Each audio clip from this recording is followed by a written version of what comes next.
Hello everyone, कैसे हो आप लोग। Welcome to the revision lecture of your IIT JEE and NEET. ठीक है, तो अपन ने रेक्टिलिनियर मोशन पूरा रिवाइज किया है 1 घंटे में, जिसमें मैंने आपको सारे कॉन्सेप्ट, छोटे छोटे ऐसे ऐसे कॉन्सेप्ट बताए हैं जो आपका समय बचाएगा और आपको गलती करने से बचाएगा आपके एग्जाम्स में। यस, तो चलो, अगर आपने वो वीडियो नहीं देखा है तो अभी जाकर के देखें, जिसकी लिंक आपको डिस्क्रिप्शन में मिल जाएगी और यहां पर मिल जाएगी।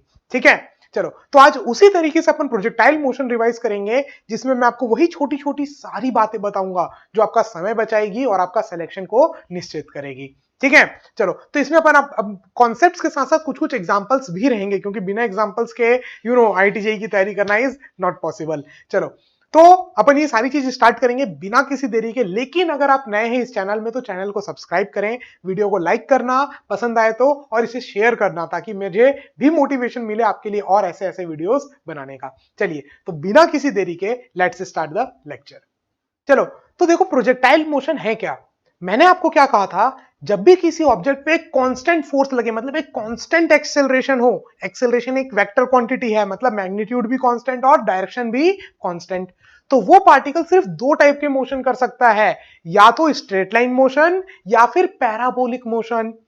स्ट्रेट लाइन मोशन कब करेगा, जब ऑब्जेक्ट की वेलोसिटी किस डायरेक्शन में हो, एक्सेलरेशन के डायरेक्शन में या उसके अपोजिट डायरेक्शन में। ये मतलब पैरेलल हो या एंटी पैरेलल हो, कौन कौन सी चीजें, वेलोसिटी और एक्सेलरेशन, तो पार्टिकल स्ट्रेट लाइन मोशन करेगा। अदरवाइज वो एक पैराबोलिक पाथ में ट्रैवल करेगा, और उसी पैराबोलिक पाथ को अपन क्या बोलते हैं, प्रोजेक्टाइल मोशन। मतलब जब भी एक्सेलरेशन कांस्टेंट हो, कोई भी एक्सेलरेशन की अपन बात करें, अगर ये एक्सेलरेशन कांस्टेंट है और ऑब्जेक्ट इसी लाइन को छोड़ करके, इसके पैरेलल और एंटी पैरेलल को छोड़ करके किसी भी डायरेक्शन में मूव करे, किसी भी डायरेक्शन में वेलोसिटी हो, तो वो एक पैराबोलिक पाथ कवर करेगा, और इसी पैराबोलिक पाथ को अपन क्या कहते हैं, प्रोजेक्टाइल मोशन। चमक गया। चलो, मतलब अपन पूरे चैप्टर में कांस्टेंट एक्सेलरेशन की बात करने वाले हैं। और डे टू डे लाइफ में आपको सबसे ज्यादा कांस्टेंट एक्सेलरेशन कहां मिलता है, एक्सेलरेशन ड्यू टू ग्रेविटी। कोई भी ऑब्जेक्ट को छोड़ो, उसके कारण जो एक्सेलरेशन लगेगा ऑब्जेक्ट में, वो क्या रहेगा, constant near the earth surface. इसीलिए इसका बहुत ज्यादा इंपॉर्टेंस है। मैं अभी आपको बताऊंगा क्या क्या इंपॉर्टेंस है। ठीक है, तो देखो यहां पर क्या बोला है, body is projected such that the velocity of the projection is not parallel to the force. Force के पैरेलल ना हो वेलोसिटी, तो वो एक कर्व पाथ फॉलो करेगा, जो कि आपका पैराबोलिक पाथ होगा, और उसी को अपन क्या बोलते हैं, प्रोजेक्टाइल मोशन। अगेन, ये पूरे जितने भी नोट्स मैंने आपके लिए बताए हैं, ये आपको ऐप में मिल जाएंगे, और ऐप का लिंक भी आपको डिस्क्रिप्शन में मिल जाएगा। चलो, तो जैसे आप कोई भी बॉल को फेंक रहे हो हवा में, मैं अभी किसी भी चीज को फेंकूं, इस माउस को तो नहीं फेंकूंगा, फिर काम कैसे करूंगा। ठीक है, तो कोई भी चीज को अगर आप फेंकोगे तो एक प्रोजेक्टाइल मोशन लेगा। इनफैक्ट आप ये एंग्री बर्ड गेम खेलते हो, यहां पर भी जो वो एंग्री बर्ड्स होते हैं जो जाते हैं, वो भी एक प्रोजेक्टाइल मोशन करते हुए जाते हैं। आप देखना, उसमें जब आप उसको ऐसे खींचते हो, ठीक है, वो रबड़ को, तो ऐसे नीचे ऐसे ऊपर करने का ऑप्शन आता है, तो उसमें एक एक प्रोजेक्टाइल मोशन, ऐसे dot dot dot projectile motion बनता है कि कहां जाके गिरेगा। यस, तो that is projectile motion. In fact आप बास्केटबॉल खेल रहे हो, कोई भी गेम खेल रहे हो, तो वहां पर भी कोई भी चीज अगर हवा में गई है, ठीक है, और वेलोसिटी किसके पैरेलल नहीं है, जी के, एक्सेलरेशन ड्यू टू ग्रेविटी के, तो वो प्रोजेक्टाइल मोशन ही करेगा।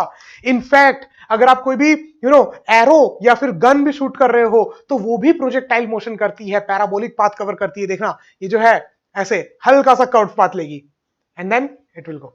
हर चीज, जो भी, जिसकी भी वेलोसिटी धरती माता के पैरेलल नहीं है, वो सारी की सारी चीज प्रोजेक्टाइल मोशन करेगी। तो अब आपको इंपॉर्टेंस समझ में आ रहा होगा कि हाँ, डे टू डे लाइफ में आप कितनी जगह प्रोजेक्टाइल मोशन देखते हैं। ठीक है, आप बैठे हुए हैं एग्जाम में, चीटिंग वीटिंग कर रहे हैं, वहां सामने टीचर ने देख लिया तो उन्होंने पेन फेंक करके आपको मारा, तो वो पेन भी प्रोजेक्टाइल मोशन करते हुए आता है। Are you getting my point. चलो, तो अपन अब स्टार्ट करते हैं। बहुत हो गया इंट्रोडक्शन प्रोजेक्टाइल मोशन का, तो जल्दी से सर हमको तो काम की बात बताओ, एग्जाम में हमको मार्क्स मिल जाए, टाइम बच जाए, और पूरा का पूरा चैप्टर शॉर्ट, एकदम शॉर्ट में रिवाइज हो जाए, मतलब सबसे कम टाइम में हमको सब कुछ मिल जाए, शॉर्ट में सब कुछ। चलो, तो सिंपल सी बात है, पूरे प्रोजेक्टाइल मोशन में अगर मैं आपको बताऊं, पूरे प्रोजेक्टाइल मोशन को तोड़ दो।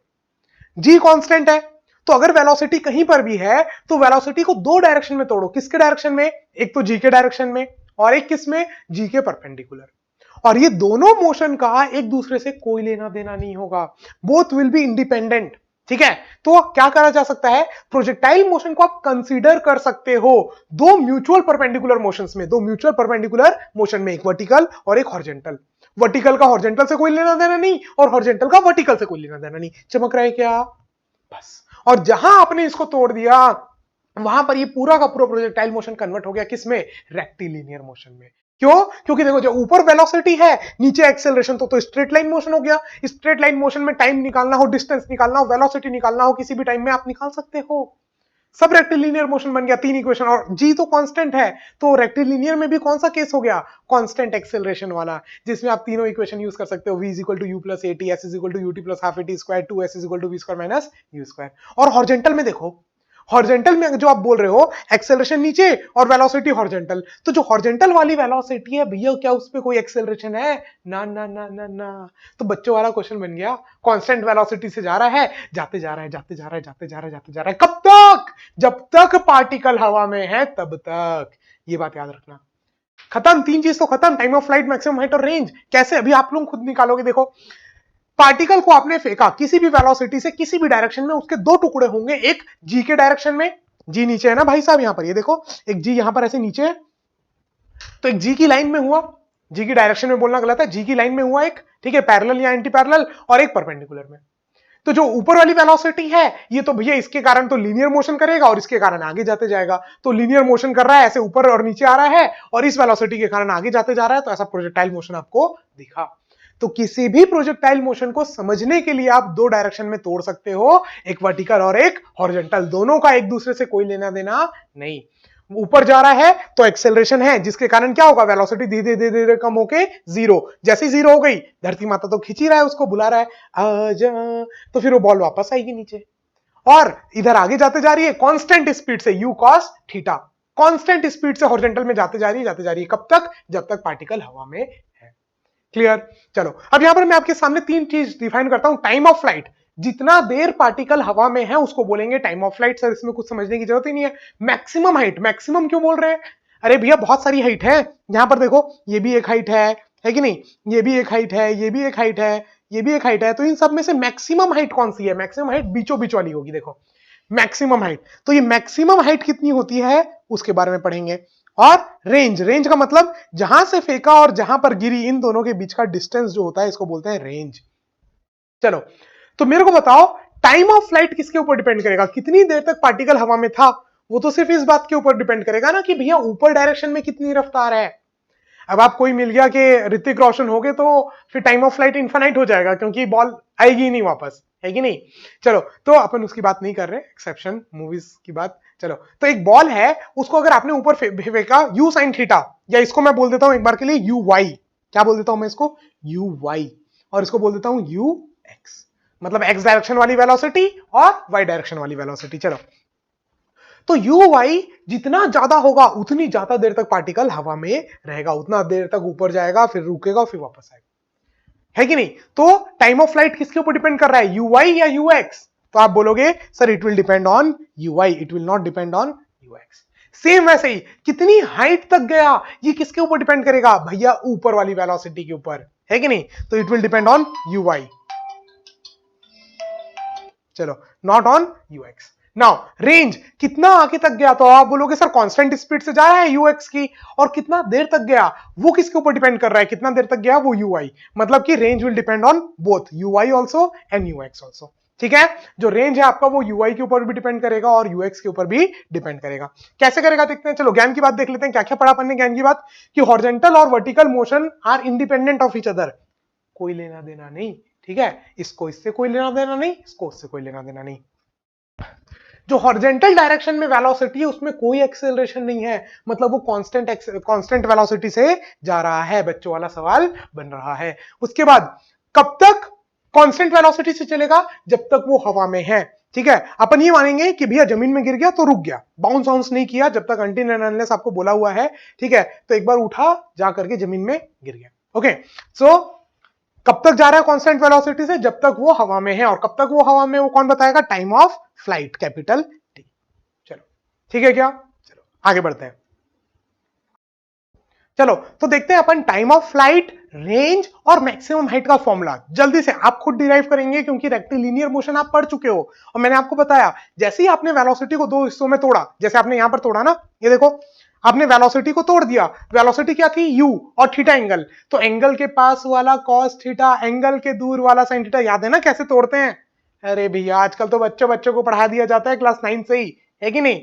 चलो अगर आपने फाउंडेशन की क्लासेस करनी है तो u cos थीटा यहां, u sin थीटा वहां, तो इस u को, इस वेक्टर को आपने तोड़ दिया, अब इस u को भूल जाओ। अब आपके पास दो ही वेलोसिटी, एक तो x डायरेक्शन वाली और एक y डायरेक्शन वाली, uy एंड ux। ux कितना है, u cos थीटा, uy कितना है, u sin थीटा। अब देखो आपने अभी बताया कि टाइम ऑफ फ्लाइट किसके ऊपर डिपेंड करेगा भैया, वर्टिकल स्पीड के ऊपर, तो हॉरिजॉन्टल से मतलब ही नहीं।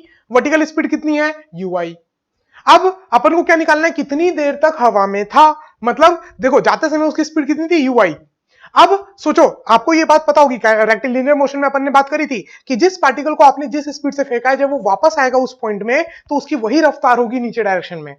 ठीक है। अब टाइम ऑफ फ्लाइट आप दो तरीके से निकाल सकते हो, एक तो आप डायरेक्ट यहां से लेके पूरा यहां तक का टाइम निकालो जो टाइम ऑफ फ्लाइट है, या यहां से टॉप पॉइंट तक का निकालो। टॉप पॉइंट में वेलोसिटी कितनी हो जाएगी, 0।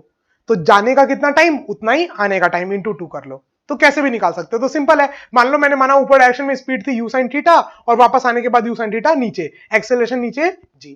तो मैंने क्या लगा दिया, v is equal to u plus a t, v is equal to u plus a t. Final velocity कितनी, माइनस यू sin थीटा नीचे है, is equal to u sin theta ऊपर पॉजिटिव माना, minus g t. Minus g t क्यों, क्योंकि जी क्या है, नीचे। तो यहां से देखो टी की वैल्यू आ गई 2u sin थीटा बाई जी। नींद में भी याद होना चाहिए, समझ में भी आना चाहिए कि कैसे आया, और ये फॉर्मूला भी नींद में भी याद होना चाहिए। मेंस और नीट में कई बार डायरेक्ट क्वेश्चंस यूज आता है, डायरेक्ट यूज आता है।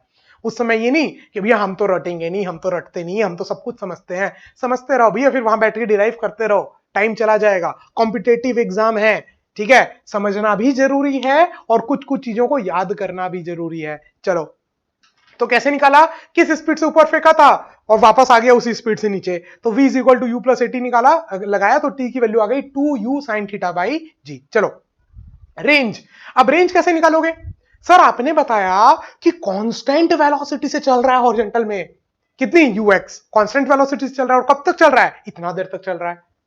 तो distance is equal to speed into time. Sir ये तो एकदम क्लास 7th 8th की बात हो गई, distance is equal to speed into time. Sir speed कितनी, यू कॉस थीटा, और टाइम कितना, सर अभी निकाला 2u sin थीटा बाई जी। इस टाइम को यहां पर भाई साहब पुट कर दिया तो आंसर आ गया अपने पास u square sine 2 theta by g. अब आप बोलोगे सर ये कहां से आ गया, क्या हो गया ये, अरे तो खुद देखो ना, 2 साइन थीटा कॉस थीटा। जरा मैथ्स पर याद करो, क्लास 10th की क्या बताया गया था, 2 साइन थीटा कॉस थीटा को साइन 2 थीटा बोलते हैं, तो वहां पर यहां पर लिख दिया साइन 2 थीटा, और u इंटू यू क्या हो गया, यू स्क्वायर।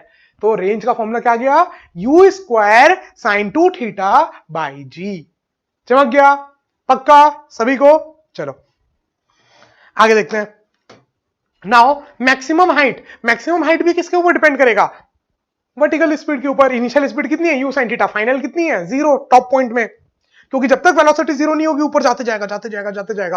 अरे भैया रुकेगा तभी तो पलटी मारेगा, रेक्टिलिनियर मोशन में मैंने बताया था, कोई भी चीज पलटी तभी मारेगी जब वो रुकेगी, रुकेगी फिर पलटी मारेगी और फिर जाएगी। ओके चलो, तो आगे maximum height, initial speed is u sin theta, final is 0, acceleration is g, और निकालना है h। इन चारों के बीच में क्या रिश्ता है, 2s is equal to v square minus u square. Put किया 2gh, माइनस क्यों लगाया, क्योंकि जी नीचे, नीचे वाले को मैं नेगेटिव ले रहा हूं, ऊपर वाले को पॉजिटिव, तो minus 2gh is equal to final speed कितनी, 0, और इनिशियल स्पीड कितनी, u sin थीटा। तो यहां पर जब मैंने वैल्यू पुट किया तो h की वैल्यू आ गई u square sine square theta by 2g। ठीक है, चलो अब इसी फॉर्मूले को मैं एक और नए तरीके से लिखना चाहता हूं, सब तीनों फॉर्मूले को। एक बात बताओ मेरे को, यहां पर जो आपका u sin थीटा है वो क्या है, uy। तो मैं इसको कैसे लिख सकता हूं इसी फॉर्मूले को, देखो मैं इसी फॉर्मूले को लिख सकता हूं इस तरीके से कि 2uy बाई जी। सिंपल, कि ऊपर डायरेक्शन में स्पीड कितनी है, uy, तो 2 इंटू ऊपर वाली speed upon g, this will be the time period. तो या तो वैसे याद रखो या ये ऐसे, ये आपकी मर्जी। चलो सेम ऐसे देखो, यहां पर रेंज, रेंज क्या है आपका, यू स्क्वायर साइन से साइन 2 थीटा बाई जी। तो आप यहां पर देखो, यहां पर क्या लिखा हुआ है, u cos थीटा मतलब ux, और u sin थीटा मतलब ui, मतलब 2 into horizontal speed into vertical speed upon g. तो इसी को आप और कैसे याद रख सकते हो, देखो इसी को आप और ऐसे लिख सकते हो, 2ux ui बाई जी। ऐसे भी याद रख सकते हो रेंज का फॉर्मूला, या ऐसे भी याद रख सकते हो, जैसे याद रखना है ये आपकी मर्जी। ठीक है, क्या आप ऐसे भी लिख सकते हो, 2 into horizontal speed into vertical speed by g, या सिंपल ऐसे भी याद रख सकते हो, टाइम ऑफ फ्लाइट क्या था, 2ui by g into ux। Time of flight में ux को मल्टीप्लाई करोगे तो then you will get the range. चलो आगे बढ़ते हैं। ऐसी मैक्सिमम हाइट को क्या लिख सकते हो, ये ui का स्क्वायर है तो you can write it as ui का whole square by 2g। Done. याद रखने का तरीका है बस, आप या तो कंपोनेंट फॉर्म में याद रखो या फिर direct vertical speed horizontal speed के। चलो आगे बढ़ते हैं। एग्जांपल, अब देखो, अब मैं आपको एकदम इजी इजी क्वेश्चंस नहीं दे रहा हूं कि भैया ये वेलोसिटी, ये एंगल बताओ, टाइम ऑफ फ्लाइट कितना, रेंज कितना, मैक्सिमम हाइट कितना, ये आपको फॉर्मूला मैंने बता दिया, डिराइव करके बता दिया, तो अब उसमें आप वैल्यूज पुट करोगे, आपको आंसर मिल जाएगा। चलो आगे बढ़ते हैं। Find coordinates and velocity of the particle after 2 seconds. 0,0 से फेंका, ठीक है, एक सफेद कलर की बॉल है भाई साहब, उसको 50 मीटर पर सेकंड से फेंका, खली ओली फेंके होंगे अच्छे से भैया, इतनी स्पीड से, चलो ठीक है, या मशीन से, तो 37 डिग्री में अपन ने 50 मीटर पर सेकंड से फेंका। आपको क्या बोला है कि 2 सेकंड के बाद ये पार्टिकल कहां पर होगा और उसकी रफ्तार कितनी होगी, ये बताओ। ठीक है क्या? चलो, आप हर जब भी मैं आपको कोई भी क्वेश्चन दिखाऊं ना, आपकी जिम्मेदारी बनती है कि आप स्क्रीन को पॉज करके पहले अटेम्प्ट करो, फिर उसके बाद उसको देखो। ओके, चलो, तो find coordinates and velocity of the particle after 2 seconds. चलो मैं बताता हूं कैसे करना है। एक बात बताओ, सबसे पहले तो वेलोसिटी का कंपोनेंट का डालो, तो 50 का कंपोनेंट इधर, 50 का कंपोनेंट ऊपर, 50 का कंपोनेंट नीचे कितना होगा, 50 cos 37। अब मेरे को बताओ cos 37 कितना होगा, 4/5। यस, तो 50 इंटू 4/5, जो 5 ने 5 को मार दिया और 40 आंसर आ गया। तो यहां पर कितना हो जाएगा, 50 sin 37, मतलब 50 इंटू 3/5, तो 30 ऊपर। चलो, अब ऊपर स्पीड है 30 और हॉरिजॉन्टल में है 40, तो एक बात बताओ, हॉरिजॉन्टल कंपोनेंट एक्स कंपोनेंट कितना होगा, 40 की स्पीड से चल रहा है कांस्टेंट, 1 सेकंड में 40 मीटर, फिर 1 सेकंड में 40 मीटर, कांस्टेंट स्पीड से चल रहा है 40 के, और कितने देर तक चल रहा है, 2 सेकंड।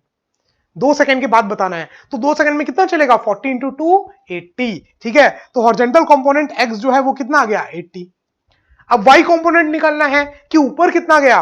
देखो मैंने क्या किया, जब मेरे को हॉरिजॉन्टल में देखना था तो वर्टिकल से कोई लेना देना नहीं, अब जब मैं वर्टिकल निकालूंगा तो हॉरिजॉन्टल से कोई लेना देना नहीं। अब बात समझ में आ रही है, फील आ रही है, मैंने क्या बोला था कि प्रोजेक्टाइल मोशन को आप दो डायरेक्शन में तोड़ सकते हो और दोनों का एक दूसरे से कोई लेना देना नहीं है। अब देखो वर्टिकल में ऊपर की स्पीड कितनी है, 30, नीचे एक्सेलरेशन कितना है, 10। ठीक है, मान लो यहां पर दिया हुआ है take g equal to 10 metre per second square. ठीक है, और आपको क्या दिया हुआ है, टाइम 2 सेकेंड्स, 2 सेकेंड्स के बाद वो उसकी क्या हाइट होगी भाई, ये बताना है। तो s is equal to u t, ऊपर डायरेक्शन को पॉजिटिव मान लू, ठीक है, यू टी माइनस, माइनस क्यों डाला भैया, माइनस इसलिए क्योंकि जी नीचे है, minus half g t square, T is 2 into 2 ने 2 को बेरहमी से मार डाला, कोई बात नहीं, 20, और ये 60, 60 माइनस 20, 60 माइनस 20 इज योर 40, तो y कोऑर्डिनेट इज योर 40, तो 80,40 पोजीशन में है। आगे कभी भी आपको इस टाइप का क्वेश्चन है कोऑर्डिनेट्स निकालने का, तो क्या निकाल लोगे, चमक गया। क्या करना है, एक्स का अपने निकालना है, एक्स की डायरेक्शन देख करके कांस्टेंट स्पीड से चल रहा है, और वाई का s is equal to u t plus half a t square लगा के निकालना है, तो कंपोनेंट आ गया। अब बात आती है वेलोसिटी की, तो भैया हॉरिजॉन्टल वेलोसिटी तो हमेशा वही रहेगी पूरे प्रोजेक्टाइल में, पूरे प्रोजेक्टाइल में अगर मैं बात करूं, ये देखो मान लो पार्टिकल को आपने यहां से फेंका, तो पूरे प्रोजेक्टाइल में हॉरिजॉन्टल स्पीड हमेशा सेम रहेगी, हमेशा। बस क्या होगा, वर्टिकल स्पीड धीरे धीरे कम होते गई, कम होते गई, कम होते गई, जीरो हो गई, फिर नीचे आने लग गई, और फिर बढ़ने लग गई, बढ़ने लग गई, बढ़ने लग गई। बात समझ में आई। हॉरिजॉन्टल रफ्तार हमेशा कांस्टेंट, तो टॉप पॉइंट में क्या होगा, वर्टिकल रफ्तार तो जीरो हो गई, तो सिर्फ हॉरिजॉन्टल रफ्तार। Feel I. ये सारी कॉन्सेप्ट भी ध्यान रखना, कभी कभार कुछ कुछ काम आ जाते हैं एग्जाम में। ओके, चलो, तो हॉरिजॉन्टल रफ्तार कितना, वो तो कांस्टेंट है, 2 सेकंड बाद क्या, 4 सेकंड बाद, 5 सेकंड बाद, जब भी जितना देर तक पार्टिकल हवा में है, उन सब में हॉरिजॉन्टल स्पीड कितनी होगी, हॉरिजॉन्टल स्पीड होगी 40 मीटर पर सेकेंड। अब वर्टिकल स्पीड निकालना है, तो वर्टिकल स्पीड कैसे निकाल लोगे, वर्टिकल स्पीड विल बी, कैसे निकालोगे बताओ, vertical speed, vertical speed v is equal to u plus a t. तो व्हाट इज यू, देखो व्हाट इज यू, आपका u क्या है यहां पर 30, u माइनस, माइनस क्यों कर रहा हूं, g नीचे है, माइनस 10 इंटू 2 20, तो आ गया 10 मीटर पर। ठीक है, क्वेश्चन हो गया क्लियर। 2 सेकंड के बाद कोऑर्डिनेट्स भी बता दिए और वेलोसिटी भी बता दी। अब इस टाइप के जब भी क्वेश्चंस आएंगे आपको करना है भैया, ठीक है, मैं कुछ नहीं सुनूंगा, आपको बनना चाहिए। Next, in the above question find distance and displacement. भैया देखो, पार्टिकल कर्व पाथ में घूम रहा है, तो डिस्टेंस और डिस्प्लेसमेंट तो बराबर नहीं हो सकता। कर्व पाथ में घूमा ना, अरे भैया यहां से ऐसे गया, तो ये जो कर्व्ड पाथ की लेंथ है that is distance, and this is displacement. अब आप बोलोगे सर डिस्प्लेसमेंट तो निकाल लेंगे, कैसे? अभी सर अपन ने निकाला फाइनल कोऑर्डिनेट क्या है 80,40। फाइनल कोऑर्डिनेट आपको मालूम है भैया कि आगे 80 चला ऊपर 40 चला, तो पाइथागोरस थ्योरम लगा के अपन डिस्प्लेसमेंट निकाल लेंगे। बहुत इजी है। सर डिस्टेंस कैसे निकालें? सवाल क्या उठता है कि सर डिस्टेंस कैसे निकालें, है कि नहीं? तो कैसे निकालोगे खुद सोचो। डिस्टेंस मतलब वो जो कर्व्ड पाथ है वो निकालना है आपको, कर्व्ड पाथ। डिस्प्लेसमेंट तो इजी है, मैंने कहा था पिछले जब मैंने रेक्टिलिनियर पढ़ाया था आपको, तब भी बोला था कि डिस्प्लेसमेंट निकालना हमेशा इजी है, मुश्किल जाती है डिस्टेंस निकालने में, क्योंकि सब चीज मैनुअली करना पड़ता है। तो यहां पर दिमाग लगाओ, स्क्रीन को पॉज करो और एक बार अटेम्प्ट करो सभी कोई। चलो अटेम्प्ट कर लिया आप लोगों ने। देखो आप याद करो, मैंने आपको रेक्टिलिनियर मोशन में पढ़ाया था, जब भी आप वेलोसिटी का इंटीग्रेशन करोगे तो you will get a displacement, जो भी अपन ने किया v इंटू dt करके, या अपन ने एक्सेलरेशन कांस्टेंट था तो इक्वेशन ऑफ मोशन लगा करके आंसर निकाला डिस्प्लेसमेंट का। तो डिस्टेंस निकालने के लिए क्या करना पड़ता था, इस वेलोसिटी का मैग्नीट्यूड लेना पड़ता था, स्पीड को इंटीग्रेट करना पड़ता था टाइम के रेस्पेक्ट में। याद आ रहा है क्या? चलो, तो किसी जनरल टाइम टी में स्पीड क्या है पार्टिकल की, कैसे निकालोगे?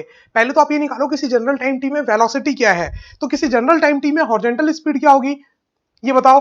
40 इंटू टी, है कि नहीं? सॉरी 40 इंटू टी, तो वो क्या है 40 कांस्टेंट है। हॉरिजॉन्टल रफ्तार में, हॉरिजॉन्टल डायरेक्शन में रफ्तार कितनी है 40 कांस्टेंट, हमेशा, चाहे टाइम 1 सेकेंड हो 2 सेकेंड हो 3 सेकेंड हो कुछ भी हो, हॉरिजॉन्टल रफ्तार 40 कांस्टेंट। और वर्टिकल रफ्तार कितनी है? और वर्टिकल रफ्तार आप बोलोगे sir v is equal to u minus 10t, ये हो गया वर्टिकल रफ्तार। हॉरिजॉन्टल रफ्तार 40, वर्टिकल रफ्तार 30 माइनस 10t। तो नेट वेलोसिटी कितना हो जाएगा? दोनों का स्क्वायर करके ऐड करके अंडर रूट पाइथागोरस थ्योरम लगाओगे, तो पाइथागोरस थ्योरम लगाओगे तो नेट वेलोसिटी विल बी 40 का स्क्वायर प्लस 30 माइनस 10t का होल स्क्वायर का अंडर रूट। सर तो डिस्टेंस कैसे निकालेंगे? Distance will be integration of ये स्पीड पूरा का पूरा under root of 40 square plus 30 minus 10t का होल स्क्वायर का इंटीग्रेशन 0 से 2 तक। डन। चलो, मैंने ये क्वेश्चन क्यों दिया था, ताकि आपको ये पता चले कि सर डिस्प्लेसमेंट तो डायरेक्ट इक्वेशन ऑफ मोशन लगा करके निकाला जा सकता है, लेकिन डिस्टेंस कैसा निकाला जाएगा? पहले जनरल टाइम टी में अपन ने वेलोसिटी निकाली, किसी जनरल टाइम टी में क्या वेलोसिटी है, फिर उस वेलोसिटी को इंटीग्रेट करोगे जब आप टी के रेस्पेक्ट में, तो आपको क्या मिल जाएगा? डिस्टेंस, वो कर्व्ड पाथ पूरा का पूरा। Are you getting my point? चलो, और अगर आपको बोले कि पूरा प्रोजेक्टाइल का डिस्टेंस निकालो, तो कैसे निकालोगे पूरे प्रोजेक्टाइल का डिस्टेंस? 0 से कैपिटल टी टाइम तक। कब तक इंटीग्रेट करोगे? कैपिटल टी तक, टाइम ऑफ फ्लाइट तक। ठीक है, तो उससे आपको पूरा का पूरा डिस्टेंस आ जाएगा पूरे एक प्रोजेक्टाइल मोशन का। डन, चमक गया? ठीक है, रिवाइज करते जाओ, आपने पढ़ा है, आई नो आपने सब कुछ पढ़ा हुआ है, तो चीजों को रिवाइज करो। अच्छा अच्छा अच्छा, तो सब कुछ बहुत जल्दी जल्दी क्लियर हो जाएगा। आगे, ठीक है, अब मैक्सिमम रेंज की बात करते हैं। मैक्सिमम रेंज क्यों? खुद सोचो, मान लो इस पॉइंट से मैंने पार्टिकल को फेंका, मान लो एकदम हॉरिजॉन्टली फेंकूं तो तुरंत यहीं पर गिर जाएगा, रेंज 0, यहीं गिर गया, तुरंत हॉरिजॉन्टली फेंका वहीं पर गिर गया। सीधा ऊपर फेंक दूं 90 डिग्री में, 0 डिग्री में फेंका तब भी रेंज 0, 90 डिग्री में फेंका तब भी रेंज 0, वापस आके वहीं पर गिर गया। इसका मतलब क्या? कहीं बीच के एंगल में ऐसे फेंकूंगा, दूर गया, फिर और दूर गया, फिर और बढ़ा दूंगा तो फिर पास आने लग जाएगा। तो एक कोई ऐसा एंगल होगा भाई साहब, जब ये रेंज सबसे दूर तक जाएगा, जो आप फेंक रहे हो वो सबसे दूर तक जाएगा, उसको अपन निकालना है मैक्सिमम रेंज कितनी हो सकती है। कब? जब u स्पीड कांस्टेंट है। अपन ने क्या बोला?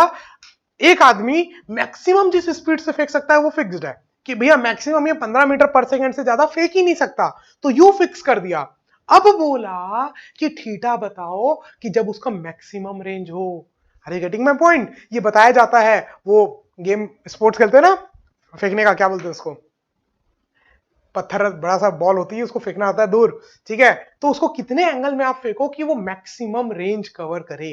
तो उसके लिए क्या है? रेंज का फॉर्मूला लिखोगे, u square sine 2 theta by g. Sir u constant, g constant, इसका मतलब r मैक्सिमम कब होगा? जब साइन थीटा मैक्सिमम होगा। और साइन थीटा मैक्सिमम कब होता है? साइन थीटा का मैक्सिमम वैल्यू होता है 1। कब? जब थीटा क्या हो 90, तो यहां पर थीटा क्या है 2 थीटा, तो 2 थीटा की वैल्यू 90, तो थीटा की वैल्यू 45 डिग्री।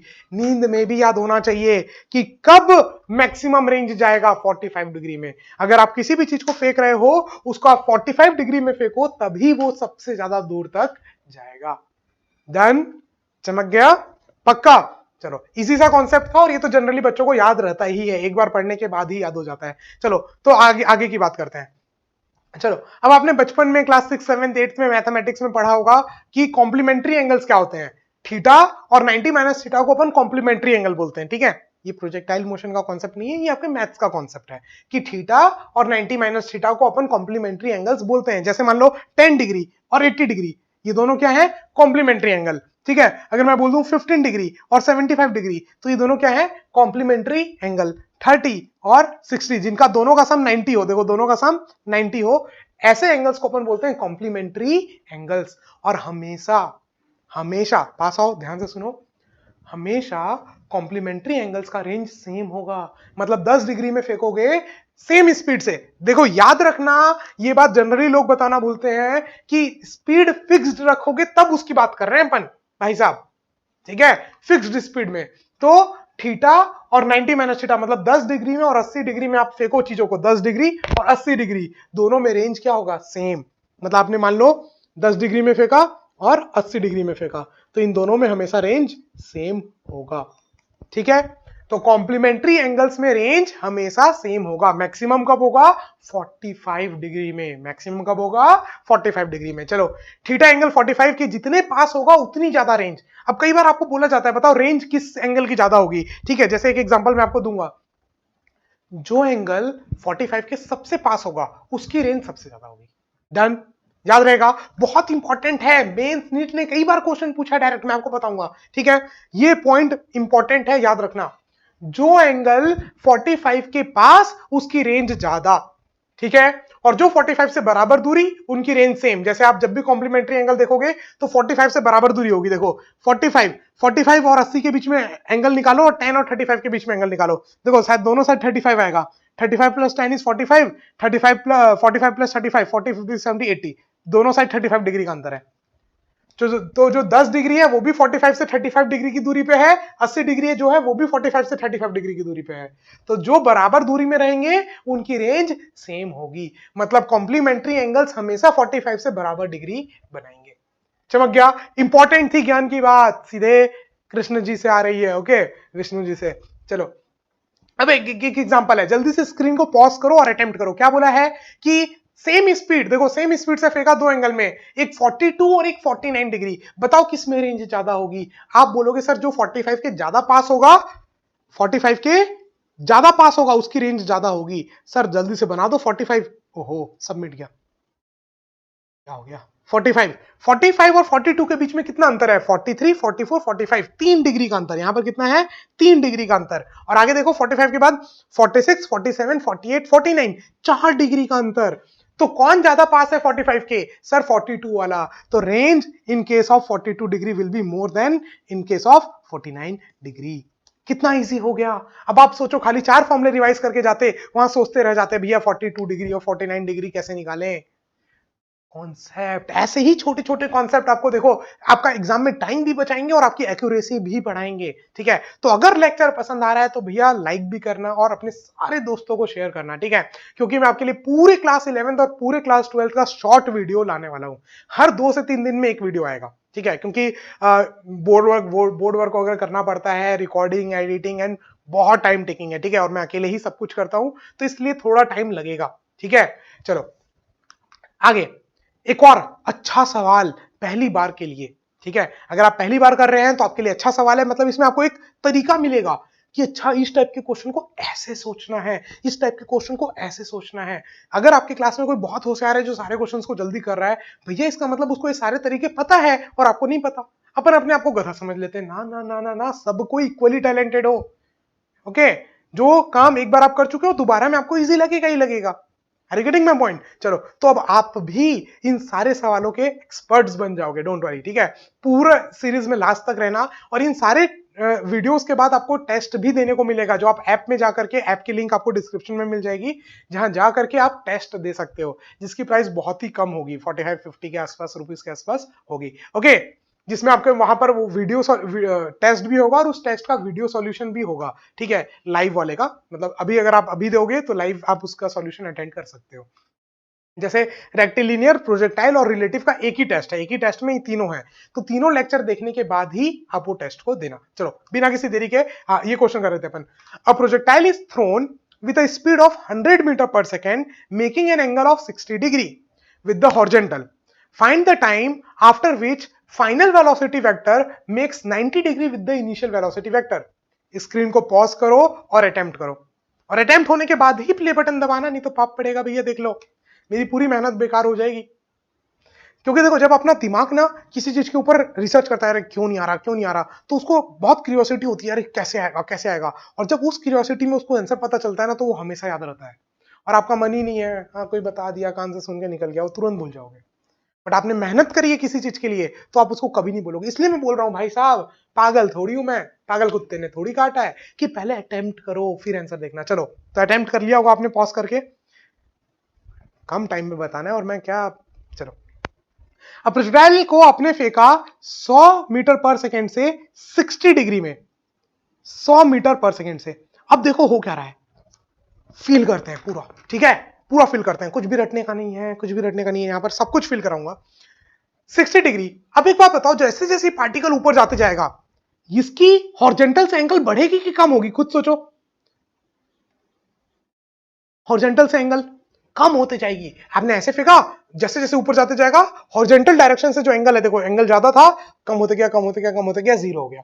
तो टॉप पॉइंट में, सबसे टॉप पॉइंट में हॉरिजॉन्टल से एंगल कितना हो जाएगा, जीरो। तो आपको क्या बोला है कि ऐसा समय बताओ, क्या बोला है, ऐसा समय बताओ जब final velocity vector initial velocity vector से 90 डिग्री हो। तो आप बोलोगे सर समय बढ़ते बढ़ते तो ये एंगल कम होते जा रहा है।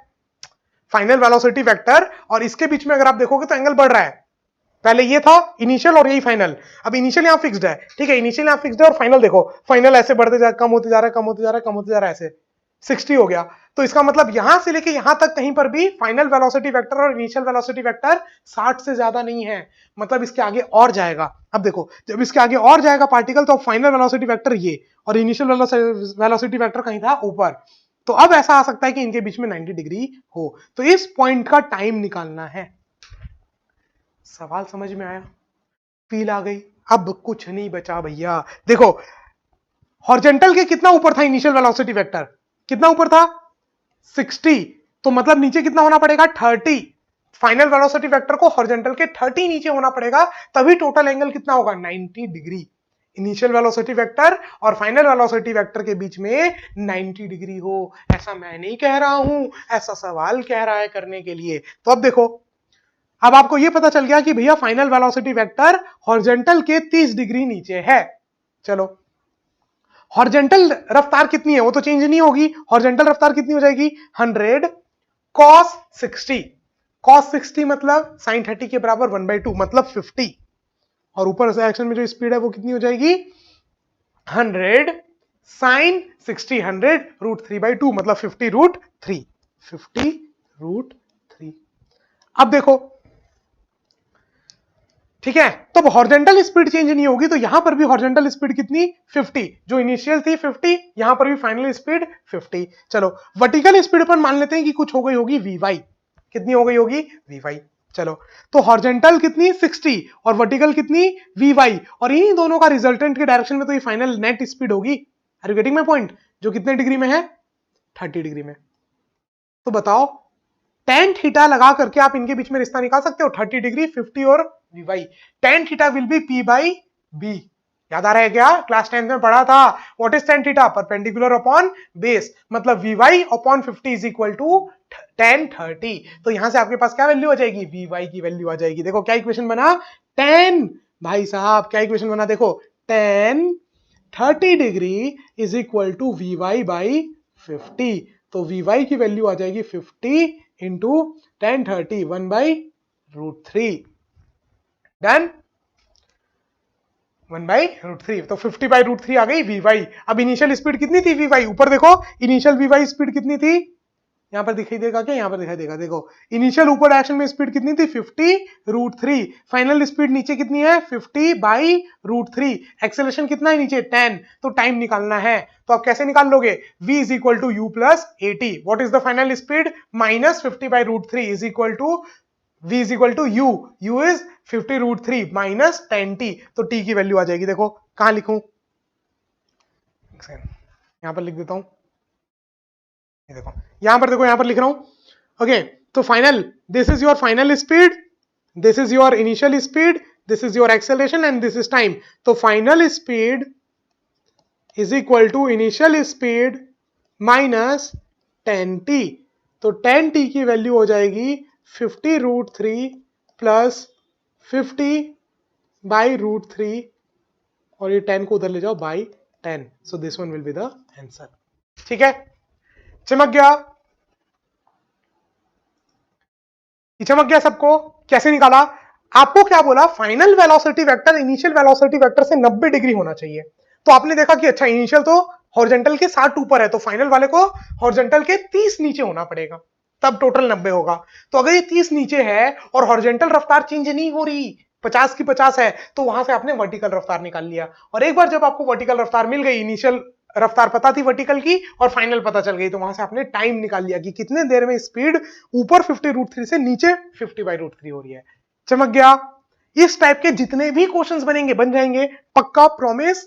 चलो, तो अब अपन को देखना है इक्वेशन ऑफ ट्रेजेक्टरी, मतलब एक्स और वाई में रिश्ता, मतलब पार्टिकल कहां है, उसके कोऑर्डिनेट जो पाथ है, जो अगर पार्टिकल अपन ने बोला कि उसने प्रोजेक्टाइल मोशन का कवर किया है, मतलब एक पैराबोलिक पाथ है, तो इस पाथ की इक्वेशन लिखना है, एक्स और वाई का रिश्ता, कि अगर एक्स ये तो वाई कहां, इस एक्स में पार्टिकल का वाई कोऑर्डिनेट क्या है। तो अब रिश्ता कैसे लिखेंगे? अब देखो, जैसे दो लोगों की शादी होती है तो क्या होता है, एक मीडिएटर आता है सबसे पहले, वो मीडिएटर लड़के वाले को भी जानता है, लड़की वाले को भी जानता है, फिर शादी हो जाती है, मीडिएटर को एलिमिनेट कर देते हैं। सेम वैसे ही एक्स और वाई के बीच में मीडिएटर कौन है?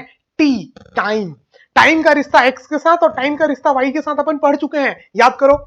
सबसे स्टार्टिंग में अपन ने जो क्वेश्चन किया था उसमें अपन ने निकाला था किसी जनरल टाइम टी में पार्टिकल का एक्स कोऑर्डिनेट और वाई कोऑर्डिनेट क्या है, जो क्या आया था, देखो एक्स कोऑर्डिनेट क्या आया था अपना, एक्स कोऑर्डिनेट आया था, कैसे आया था एक्स कोऑर्डिनेट, हॉरिजॉन्टल में क्या स्पीड है, ux इंटू टाइम t, और ux क्या था, u cos theta into t।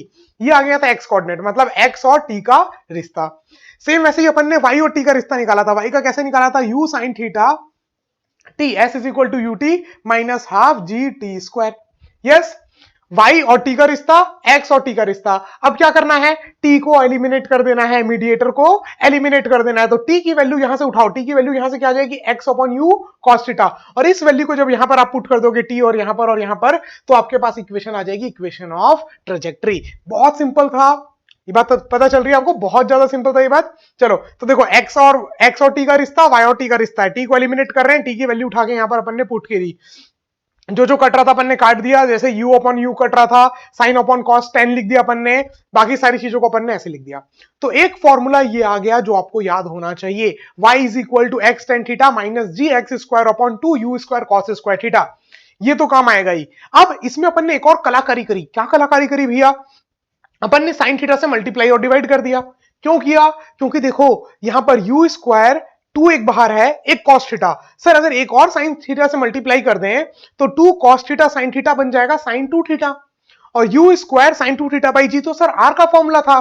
तो एक यू को हटा के, एक यू स्क्वायर को हटा के, टू को हटा के, एक कॉस को हटा के, एक साइन को हटा के, और जी को हटा के मैं यहां पर क्या लिख सकता हूं, आर, रेंज। अरे रेंज का फॉर्मूला था ना, देखो रेंज का फॉर्मूला क्या था, u square sine two theta by g. तो अगर यहां से आप एक कॉस को ले लो, एक कॉस को ले लो, साइन को ले लो, यू स्क्वायर को ले लो, टू को ले लो और जी को ले लो, तो ये जितनी चीजें मैंने गोला करी है ये सब मिलके क्या बन जाएगा, आर। और देखो एक नीचे कॉस बच जाएगा, एक ऊपर साइन, तो साइन अपॉन कॉस 10, तो टेन थीटा बच जाएगा, तो x square by r tan theta. अब अपन ने क्या किया, इन दोनों में से एक्स टेन थीटा को कॉमन ले लिया, देखो वहां पर भी एक्स टेन थीटा दिख रहा है, यहां पर भी एक्स टेन थीटा दिख रहा है, तो क्या बच गया, y is equal to x tan theta one minus x by r. तो एक ये इक्वेशन जो व्हाइट कलर के बॉक्स में आपको दिख रही है, और एक ये इक्वेशन व्हाइट कलर के बॉक्स में जो आपको दिख रही है, ये आपको एकदम नींद में भी याद होनी चाहिए। गेटिंग माय पॉइंट, कि मतलब नींद में भी कोई उठा के पूछ दे बताओ इक्वेशन ऑफ ट्रैजेक्टरी, तो तुरंत निकलनी चाहिए, x tan theta one minus x by r. पक्का याद हो गई। देखो ये भी यूज आएगी, ये भी यूज आएगी, डिपेंड करेगा। मान लो अगर आपको रेंज दी है तो आपको तुरंत समझ में आना चाहिए कि भैया ये वाली इक्वेशन आएगी। और इक्वेशन ऑफ ट्रैजेक्टरी कब लगाना है, जब आपको किसी पोजीशन के बारे में बोले कि एक बिल्डिंग है, वो इतनी दूर है, उसको बॉल जस्ट क्रॉस कर रही है, मतलब कि आपको उस पॉइंट को बताया कि उस पॉइंट से वो बॉल जा रही है, मतलब कि पाथ के बारे में बात किया है कि नहीं। जैसे अगर आपको बोले कि कोई पॉइंट किसी लाइन में लाई कर रहा है कि नहीं, तो आप क्या बोलोगे, उस लाइन में उस पॉइंट को पुट करके देखोगे, उस लाइन की इक्वेशन निकालोगे। वैसे ही एक बॉल है वो किसी एक पर्टिकुलर पॉइंट से गई कि नहीं, ये कैसे निकालोगे? उस पाथ की इक्वेशन में अगर वो सेटिस्फाई कर दे, इसका मतलब कि उस पॉइंट से बॉल गई है। तो जब भी इस टाइप के आपको क्वेश्चन को फील पढ़ के ना फील आ जाएगा कि अच्छा हाँ यहाँ इक्वेशन ऑफ ट्रेजेक्टरी लगेगा। और फिर कैसे फील लेना है, अगर रेंज दिया होगा तो आपको फील आ जाना चाहिए कि ये वाला फॉर्मूला यूज करना है, अदरवाइज ये वाला। डन, चमक गया? ठीक है, दोनों फॉर्मूला में एक बार फिर से बोल दे रहा हूं, y is equal to x tan theta minus g x square upon 2u square cos square theta, या फिर y is equal to x tan theta 1 minus x by r. ये तो बहुत ईजी है, ठीक है, ये तो जनरली लोग याद रखते ही हैं, लेकिन ये भी उतना ही इंपॉर्टेंट है। या कोई बात नहीं, आर की वैल्यू यहां पुट कर दो, आर की वैल्यू तो आपको मालूम ही है। चलो नाउ ज्ञान की बात क्या है कि अगर कभी भी प्रोजेक्टाइल हो रही है तो एक एक्स के लिए कितने वाई मिलेगा? आप बोलोगे सर एक ही मिलेगा। सर कोई भी एक्स देख लो, वाई की एक ही वैल्यू, कोई भी एक्स देख लो सर वाई की एक ही वैल्यू, कोई भी एक्स देख लो वाई की एक ही वैल्यू। तो किसी भी एक एक्स के लिए सिर्फ एक वाई आएगा। चमक गया ये। दूसरी बात, किसी एक वाई के लिए कितना एक्स आएगा? ये तो अपन को चमक गया अच्छे से कि एक एक्स के लिए एक ही वाई आएगा, लेकिन एक वाई के लिए कितने एक्स आएंगे? तो देखो, अगर आप किसी भी वाई की बात करो, किसी भी वाई की बात करो तो देखो दो एक्स आएंगे, एक पर्टिकुलर वाई दो एक्स के लिए आएगा, x1 x2। बट हां, एक वाई को छोड़ के, कौन सा वाई? Y max. जो मैक्सिमम वाई है वो सिर्फ एक एक्स के लिए आएगा, और मैक्सिमम वाई को छोड़ के जितने भी वाई हैं वो सब दो दो एक्स के लिए आएंगे। देखो छोटी छोटी चीजें हैं जिनको कंबाइन करके ना कॉन्सेप्चुअल क्वेश्चंस बनाए जाते हैं, और जो आते हैं मेंस नीट में आपके आते हैं। हमें ये नहीं बोलूंगा कि एडवांस में एकदम बेसिक कॉन्सेप्चुअल क्वेश्चंस आपके आएंगे, लेकिन आपके मेंस में और नीट में आपको ये जरूर काम आएंगे। इसलिए मैं छोटी छोटी बातें आपको रिवाइज करा रहा हूं, और आपको समझ में आ रहा होगा कि क्यों इतना इंपॉर्टेंट है ये पूरा का पूरा रिविजन लेक्चर। ये छोटी छोटी बातें जो अपन क्लास में पढ़ते समय ना नजरअंदाजी कर देते हैं या फिर उनको रिमाइंड नहीं कर पाते हैं, इसलिए। चलो तो एक क्वेश्चन पढ़ते हैं और फिर अपन आगे बढ़ेंगे। A ball is thrown from the ground to clear a wall 3 metre high. Just उस वॉल को क्लियर कर रहा है at a distance of 6 metre and falls 18 metre away from the wall. देखो अगेन, स्क्रीन को पॉज करके attempt कर लेना क्यों जरूरी है मैं ऑलरेडी बता चुका हूं, बार बार एक ही चीज को रिपीट नहीं करेंगे। चलो, तो आपको क्या बोला, एक बॉल को फेंका गया तो उसने 3 मीटर की दीवार को जस्ट क्रॉस किया, और वो दीवार कितनी दूर थी भैया? वो दीवार 6 मीटर दूर थी, और उस दीवार के 18 मीटर पीछे जा करके वो बॉल गिरी ऐसे। ठीक है, तो आपको बोला है the angle of projection theta निकालना है भैया। ठीक है, देखो मैं यहां पर आपको गाइड करूंगा कि फॉर्मूला वो इक्वेशन कैसे बनेगी, उसके आगे तो आप ही को सॉल्व करना है पूरा का पूरा। ठीक है, देखो आपको क्या बोला है, 6 मीटर दूर दीवार थी और दीवार के 18 मीटर पीछे गिरा। क्या आपको रेंज दिया है? हाँ सर। हो सकता है आपको क्वेश्चन पढ़ के ना समझ में आए, लेकिन क्वेश्चन को पढ़ के तुरंत डायग्राम तो बनाओ, और डायग्राम को देख के आपको हर चीज दिखने लग जाएगी सामने। हाँ सर रेंज दिया है। सर रेंज कितना? रेंज हो गया आपका 6 प्लस 18, कितना हो गया? 24। अब आपको क्या बोला है कि एक पॉइंट को क्रॉस कर रहा है, ये पॉइंट कौन सा है? X coordinate 6, y coordinate 3। तो आपको तुरंत समझ में आ गया कि भैया एक पॉइंट को क्रॉस कर रहा है मतलब इक्वेशन ऑफ ट्रेजेक्टरी लगानी है, और वो भी कौन सी? वो छोटी वाली सिंपल वाली जो अपन को याद है। तो क्या है वो? देखो y is equal to x tan theta 1 minus x by r. अब देखो x और y, ये जो इक्वेशन है ये इस ट्रेजेक्टरी की इक्वेशन है जिसमें ये पॉइंट लाई कर रहा है 6,3। तो इस इक्वेशन को सेटिस्फाई करेगा, तो y की वैल्यू 3 पुट कर दो, x की वैल्यू 6 पुट कर दो, r की वैल्यू आपको पता है tan थीटा की वैल्यू आ जाएगी। y की value 3 is equal to 6 tan theta 1 minus what is x 6 upon r, what is r 24। अब यहां से tan थीटा की वैल्यू आ जाएगी, ऑप्शन में दिया रहेगा tan इनवर्स दिस दैट, यहां पर दिया हुआ है। Are getting my point? Simple था। कैसे क्वेश्चन को पढ़ के, देखो क्वेश्चन पढ़ते जाओ, उसको समझ समझ के ड्रॉ करते जाओ। कई चीजें जो पढ़ के नहीं समझ में आती वो देख के समझ में आ जाती है, वो आंखों के सामने है सब कुछ क्लियर स्पष्ट एकदम। ओके चलो आगे बढ़ते हैं।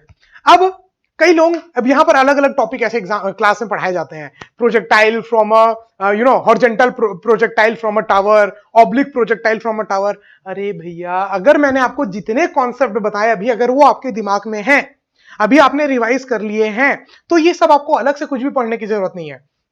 अब फाइंड इक्वेशन ऑफ ट्रेजेक्टरी, आपने हॉरिजॉन्टली फेंका तो किसी जनरल टाइम टी में कितना आगे रहेगा? यूटी। कितना नीचे आ जाएगा?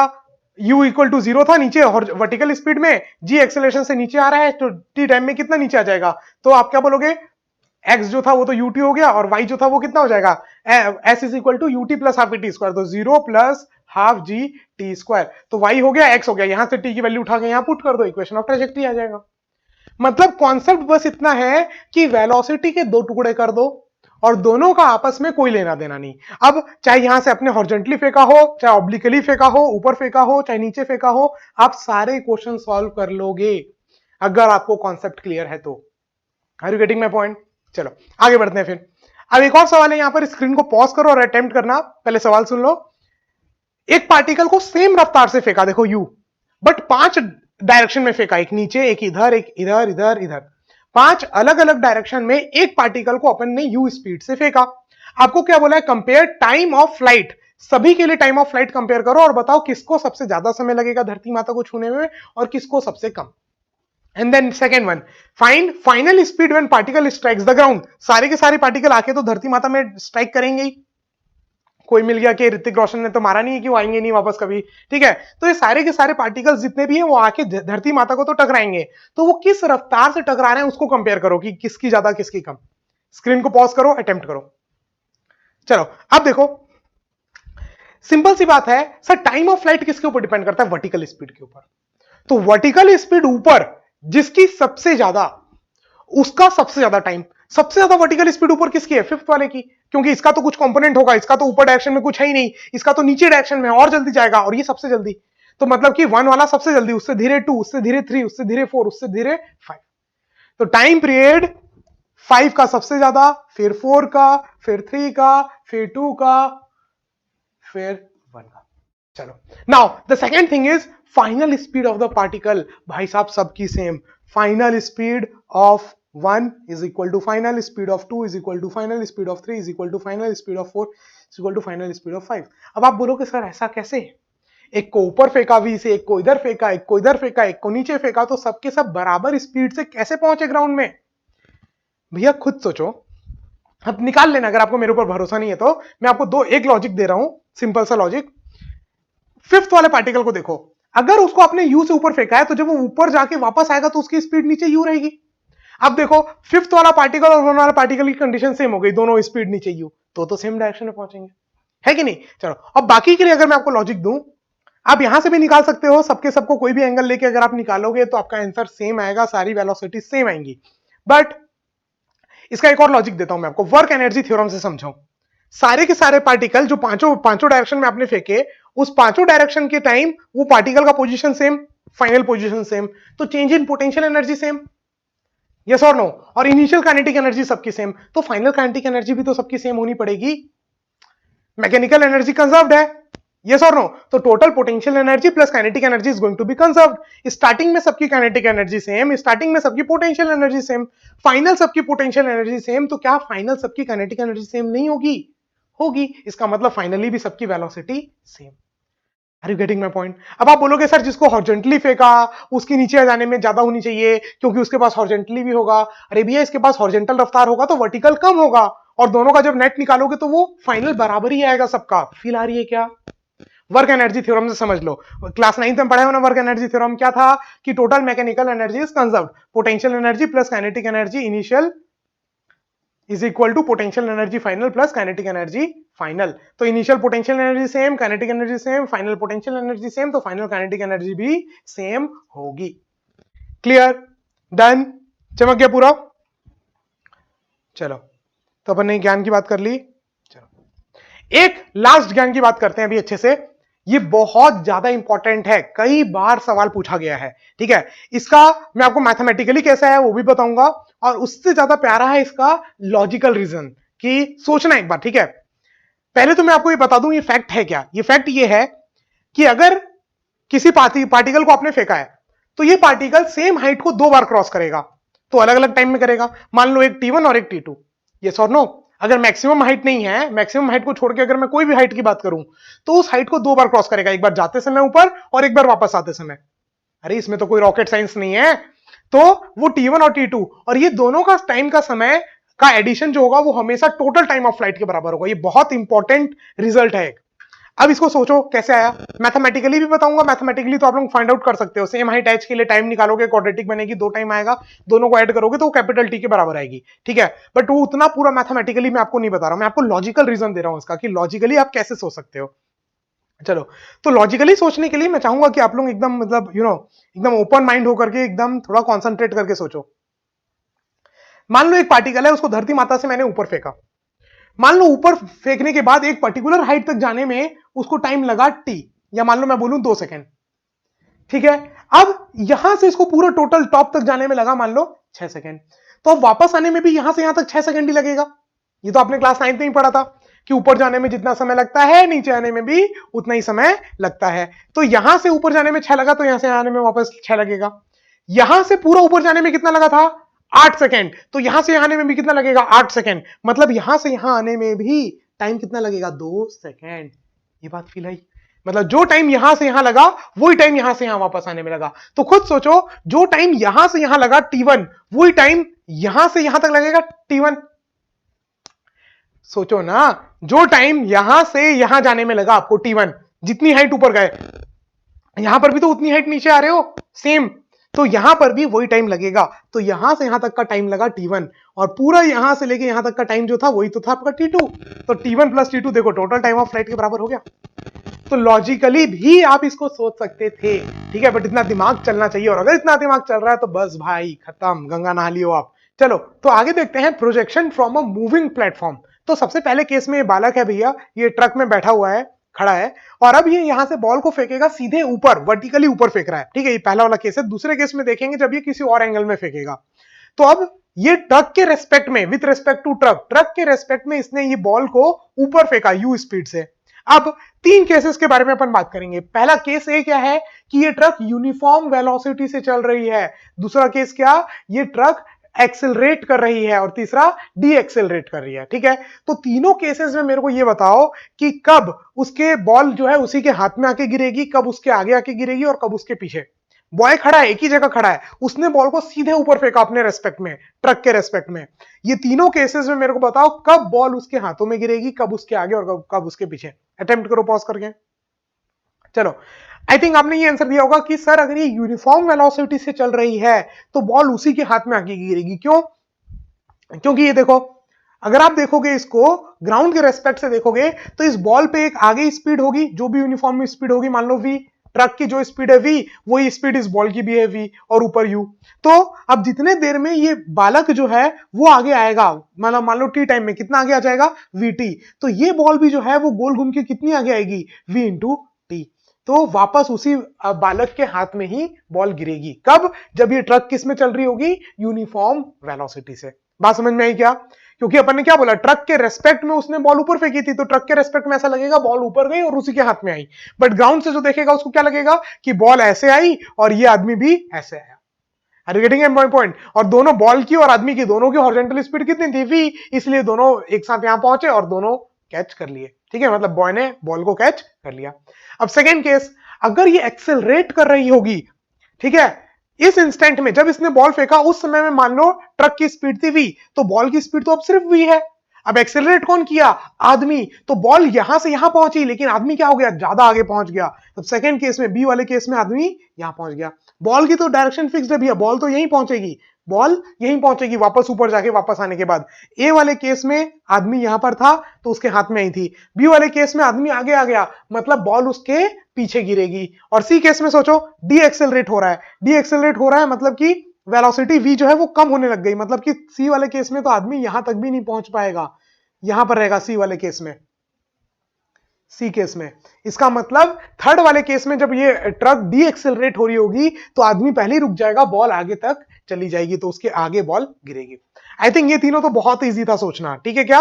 जस्ट वैसे तो जनरली इसको कई जगह नहीं बताया जाता है अलग से projectile from a moving platform, लेकिन मैं आपको यहाँ एक एक चीज बता दे रहा हूं ताकि आपको कुछ भी चीज नया ना लगे। अगर आप क्वेश्चन देखो तो हाँ हाँ पढ़ा हुआ है भैया, और जो इतना कॉन्फिडेंस रहता है ना थोड़ा सा भी, तो फिर इंसान को जो चीज नहीं बनती ना वो भी बना लेता है। तो मेरा मकसद यहां पर आपको पूरा चीज रिवाइज कराने का ये है कि आप कॉन्सेप्ट्स को लेकर के, फॉर्मुलेस को लेकर के इतने स्ट्रांग हो जाओ, इतने पॉजिटिव हो जाओ कि भैया नहीं बनता हुआ क्वेश्चन भी बन जाए आपसे। ओके, चलो नेक्स्ट। अब प्रोजेक्टाइल कर रहे हैं अपन किसी एंगल थीटा पे।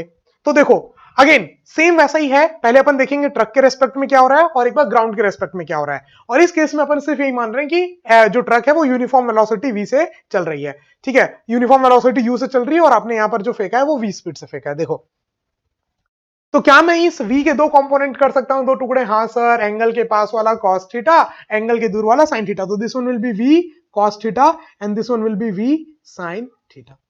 चलो, ऊपर स्पीड है v sin थीटा और आगे स्पीड है v cos थीटा। किसके रेस्पेक्ट में? ट्रक के रेस्पेक्ट में। किसके रेस्पेक्ट में? ट्रक। तो ट्रक के रेस्पेक्ट में तो भाई साहब ये ऐसे एक प्रोजेक्टाइल मोशन करेगा और मान लो यहां के गिर जाएगा। ठीक है, ट्रक के रेस्पेक्ट में। अब सोचो ग्राउंड के रेस्पेक्ट में क्या हो रहा होगा। ग्राउंड के रेस्पेक्ट में वर्टिकल स्पीड तो वही है, वो चेंज ही नहीं हो रही, क्योंकि ट्रक की वर्टिकल डायरेक्शन में कोई स्पीड है ही नहीं। बस क्या है, ट्रक की आगे डायरेक्शन में स्पीड है u, ट्रक की आगे डायरेक्शन में स्पीड है u। तो बॉल की आगे डायरेक्शन में स्पीड कितनी हो जाएगी ग्राउंड के रेस्पेक्ट में? ठीक है, ग्राउंड के रेस्पेक्ट में अगर देखेंगे विथ रेस्पेक्ट टू ग्राउंड, तो बॉल के ऊपर स्पीड तो उतनी ही है v sin थीटा, बट आगे स्पीड कितनी हो जाएगी? v cos theta plus u। Are you getting my point? तो अब प्रोजेक्टाइल मोशन कैसा होगा? अब ऐसे लंबा होगा ऐसे। तो क्या बढ़ जाएगा? रेंज बढ़ जाएगा। क्या हाइट चेंज होगी? सोचो, खुद से सोचो, क्या हाइट चेंज होगी? पहले ट्रक के रेस्पेक्ट में जो हाइट थी, ग्राउंड के रेस्पेक्ट में जो हाइट थी, वो चेंज होगी नहीं। तुरंत आप लोग बोलोगे क्यों? क्योंकि सर वर्टिकल स्पीड तो चेंज हुई नहीं, और जो हाइट है वो किसके ऊपर डिपेंड करता है? वर्टिकल स्पीड के ऊपर। तो मतलब चाहे ट्रक के रेस्पेक्ट में देखो चाहे ग्राउंड के रेस्पेक्ट में देखो, मैक्सिमम हाइट सेम होगी। क्या टाइम ऑफ फ्लाइट चेंज होगा? आप बोलोगे नहीं सर, वो भी वर्टिकल स्पीड के ऊपर डिपेंड करता है। तो चाहे ट्रक के रेस्पेक्ट से देखो चाहे ग्राउंड के रेस्पेक्ट से देखो, टाइम ऑफ फ्लाइट भी सेम रहेगा। क्या चेंज होगा? खुद बताओ, चेंज क्या होगा? रेंज। यहां पर रेंज थी कम, यहां पर रेंज क्या हो गई? ज्यादा। Are you getting my point? अब ध्यान रखना, अगर क्वेश्चन में पूछा है कि ग्राउंड के रेस्पेक्ट में रेंज बताओ, तो ग्राउंड के रेस्पेक्ट में हॉरिजॉन्टल रफ्तार क्या लोगे? v cos theta plus u, और फिर इंटू टी कर दोगे तो हॉरिजॉन्टल रेंज आ जाएगी। अगर आपको बोला है ट्रक के रेस्पेक्ट में, तो खाली v cos theta into T. समझ में आ गया? कॉन्सेप्ट एक बार समझ में आ जाए, उसके बाद तो आप भी अच्छे से अच्छे क्वेश्चन को हिला डालोगे। ठीक है, चलो द लास्ट पार्ट में पहुंचते अपन इस पूरे चैप्टर के, that is projectile on inclined.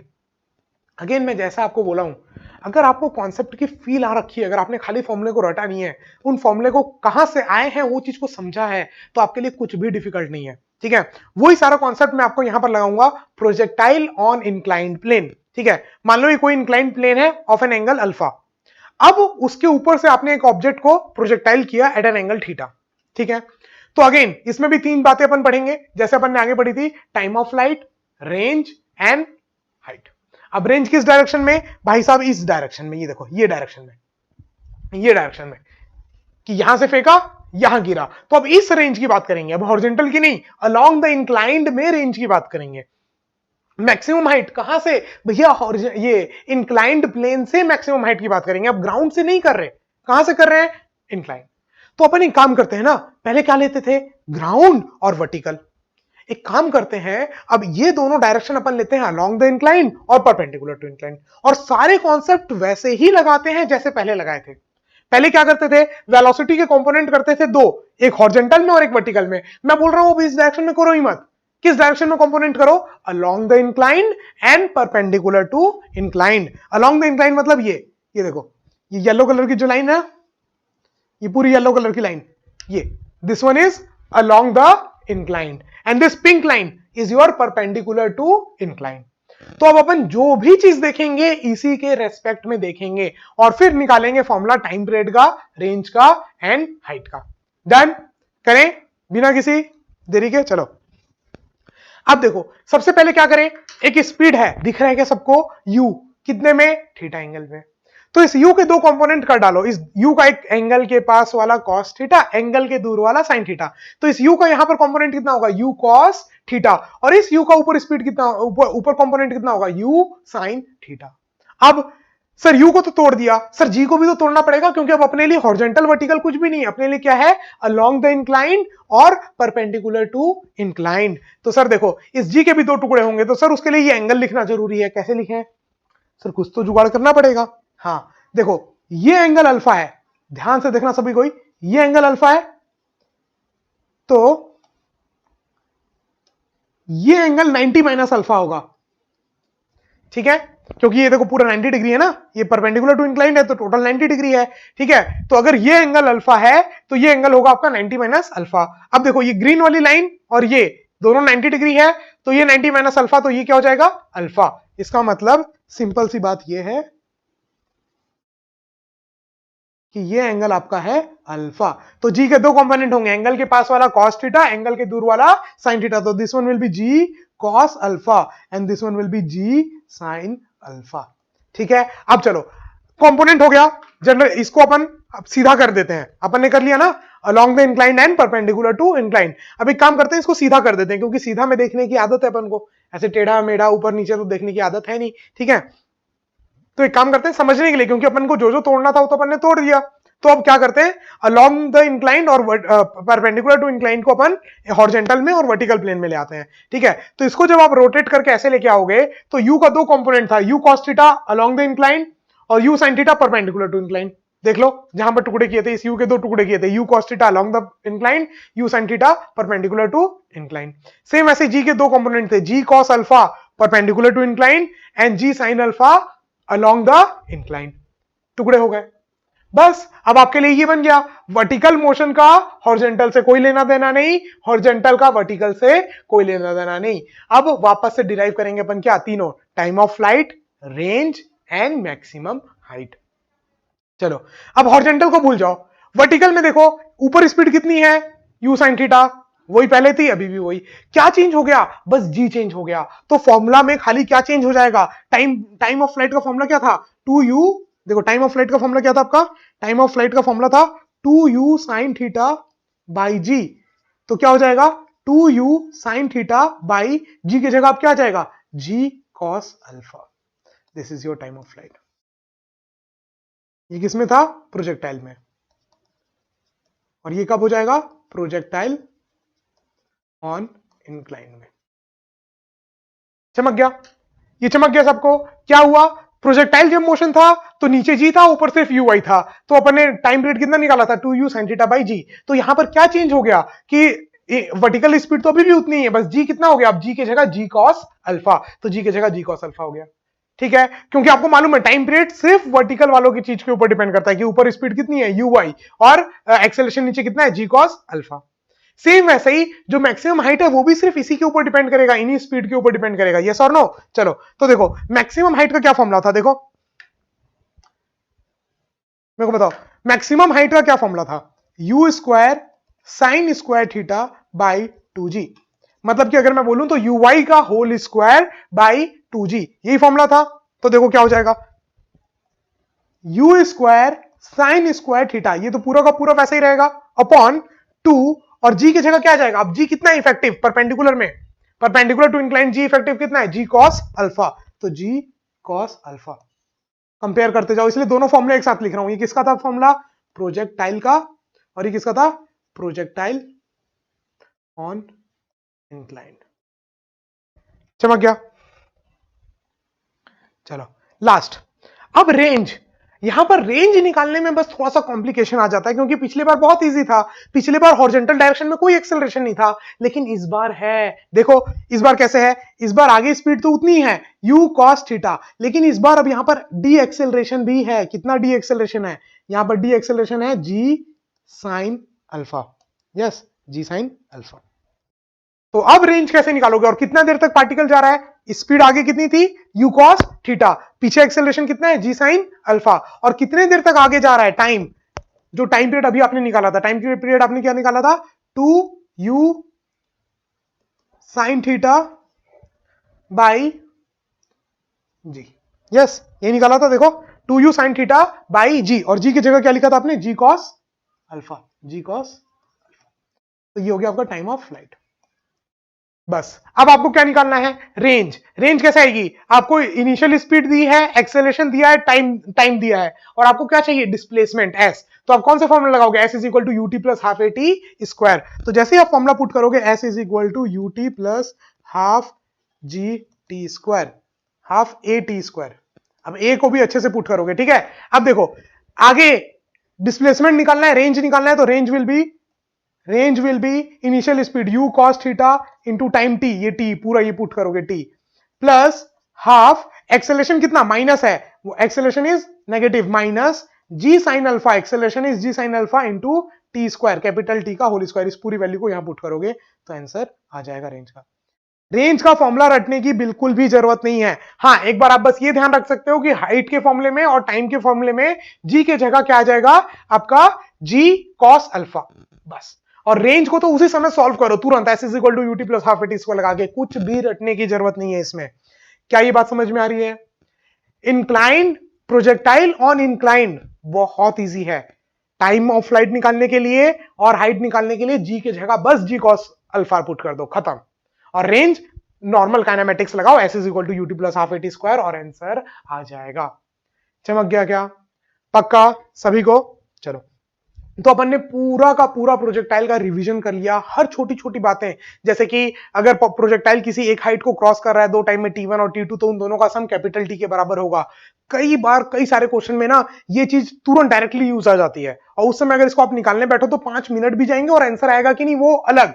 तो यहां पर तो आपको डायरेक्ट पॉइंट्स मिल रहे हैं ना, तो इसलिए पूरा का पूरा चैप्टर अगर आपने रिवाइज कर लिया है, नोट्स बना लो, नहीं भी बनाए हैं तो ये पूरे नोट्स जो मैंने इतनी मेहनत करके आपके लिए बनाए हैं, ये पूरे के पूरे नोट्स आपको ऐप में मिल जाएंगे। ऐप का लिंक जो है वो आपको डिस्क्रिप्शन में मिल जाएगा, जहां पर जाके आप दे सकते हो। चलो, और टेस्ट, अब जैसे प्रोजेक्टाइल हो गया आपका रिवीजन पूरा, रिलेटिव रेक्टिलिनियर हो गया, आपका बचा है सिर्फ रिलेटिव। अब मैं 2-4 दिन के अंदर आपके रिलेटिव का भी वीडियो डाल दूंगा यहां पर, तो रिलेटिव मोशन का भी पूरा लेक्चर रिवाइज करने के बाद आप टेस्ट देना। जैसे काइनेमेटिक्स का मैंने एक टेस्ट डाला है, तो काइनेमेटिक्स में प्रोजेक्टाइल रिलेटिव और रेक्टिलिनियर तीनों का मिलाकर के एक टेस्ट है, ठीक है। तो रिलेटिव मोशन देखने के बाद आप ये टेस्ट जरूर जाके देना ऐप में, तभी आपको समझ में आएगा कि अच्छा हाँ सब कुछ समझ में आ गया, क्या जो पढ़े हो वो अप्लाई हो गया कि नहीं, ठीक है। और अगर आप ऐप में जाओगे तो ऐप में अगर आपके कोई छोटे भाई वगैरह हैं, भाई बहन वगैरह हैं, या कोई भी रिलेटिव है जो क्लास 6 में सैनिक स्कूल में एडमिशन लेना चाहता है, तो उनके लिए भी पूरा एक कोर्स है जिसमें पूरे मैथ्स के लेक्चर, इंटेलिजेंट टेस्ट के लेक्चर, जीके के, जीएस के और इंग्लिश के पूरे लेक्चर्स अवेलेबल हैं, ठीक है। कंप्लीट और स्टडी मटेरियल के साथ, रिवीजन, पूरे नोट्स, टेस्ट, सारी चीजों के साथ अवेलेबल है। और अगर आईआईटी जेईई नीट का क्लास 11 के आपको सारे वीडियो लेक्चर्स देखने हैं मेरे, तो वो भी आपके स्टडी मटेरियल और टेस्ट पूरा ऐप में अवेलेबल है, ठीक है। चलो, तो thank you for watching everyone. तो अब नेक्स्ट क्लास में मिलेंगे रिलेटिव मोशन में, तब तक के लिए हंसते रहिए, मुस्कुराते रहिए और देखते रहिए सौरभ सर की क्लास। जय हिंद, बाय बाय, टेक केयर।